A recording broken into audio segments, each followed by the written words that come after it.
दोस्तों, आज लखनऊ में महिला शक्ति का बड़ा प्रदर्शन देखने को मिला। वहीं इसकी गूंज मलिहाबाद तक सुनाई दी। एक तरफ राजधानी में भाजपा की जन आक्रोश महिला रैली निकाली गई, तो वहीं दूसरी ओर मलिहाबाद में भी सैकड़ों महिलाओं ने नारी शक्ति वंदन पदयात्रा निकालकर अपनी आवाज बुलंद की। सबसे पहले लखनऊ की बात अगर करें तो यहाँ सुबह से ही माहौल राजनीतिक रूप से गरमाया हुआ था। भारतीय जनता पार्टी द्वारा आयोजित जन आक्रोश महिला रैली में हजारों महिलाएं शामिल हुई। खास बात यह रही कि मुख्यमंत्री योगी आदित्यनाथ खुद इस पदयात्रा में पैदल शामिल हुए। उनके साथ करीब 15,000 महिलाएं और कई वरिष्ठ नेता मौजूद रहे। ये पदयात्रा मुख्यमंत्री आवास से शुरू होकर विधानसभा तक करीब 2 किलोमीटर चली।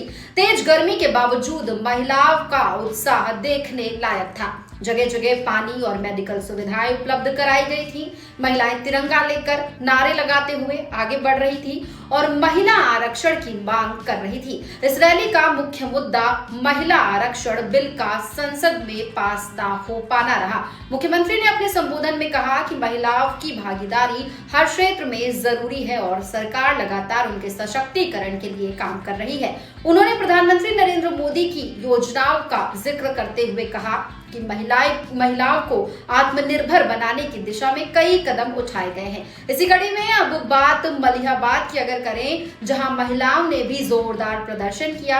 यहां सैकड़ों महिलाओं ने नारी शक्ति वंदन पदयात्रा निकालकर लोकसभा में 33% महिला आरक्षण लागू करने की मांग उठाई। ये पदयात्रा माल रोड स्थित डाक बंगले से तहसील तक निकाली गई। इस आंदोलन का जो नेतृत्व था वो विधायक जयदेवी कौशल ने किया, जबकि पूर्व केंद्रीय राज्य मंत्री कौशल किशोर भी इसमें शामिल रहे। महिलाओं ने उप जिला अधिकारी अंकित मौर्य को राष्ट्रपति के नाम ज्ञापन सौंपा और मांग की कि जल्द से जल्द संसद का सत्र बुलाकर इस विधेयक को पारित किया जाए। ज्ञापन में विपक्ष पर महिला विरोधी मानसिकता रखने का आरोप लगाया गया है। बता दें दोस्तों, महिलाओं ने कहा है कि संसद में आरक्षण का विरोध कर विपक्ष ने अपनी संकीर्ण सोच उजागर की है। साथ ही उन्होंने केंद्र सरकार के प्रयासों की सराहना की है। विधायक जयदेवी कौशल ने विपक्षी दलों पर तीखा हमला करते हुए कहा है कि जो पार्टियां मंच से नारी सम्मान की बात करती हैं, वही संसद में इस बिल का विरोध करती हैं। उन्होंने इस महिलाओं के अधिकार और सम्मान से इसे जुड़ा बताया है इस मुद्दे को, और कहा है कि अब महिलाएं अपने हक के लिए पूरी तरह जागरूक हो चुकी हैं। इसके अलावा उन्होंने ये भी कहा है कि विपक्ष नहीं चाहता है कि सामान्य परिवारों की महिलाएं राजनीति में आगे आए, लेकिन अब समय बदल चुका है और महिलाएं अपने अधिकार लेकर ही रहेंगी।